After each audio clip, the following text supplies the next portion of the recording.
কাল্লা বাল রানা আলা কুলুবিহিম মা কানু ইয়াকসিবুন, বরং তাদের কৃতকর্মের জন্যই তাদের অন্তরের উপর মরিচা ধরেছে।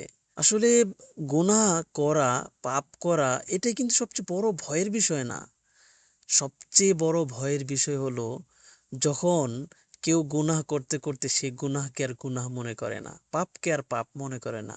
আর শয়তান সবচেয়ে বেশি খুশি হয় এই কারণেই, যখন একটা মানুষ গুনাহ করতে করতে সে গুনার প্রতি অভ্যস্ত হয়ে যায়, সেই গুনাহটাকে আর গুনাহ মনে করে না।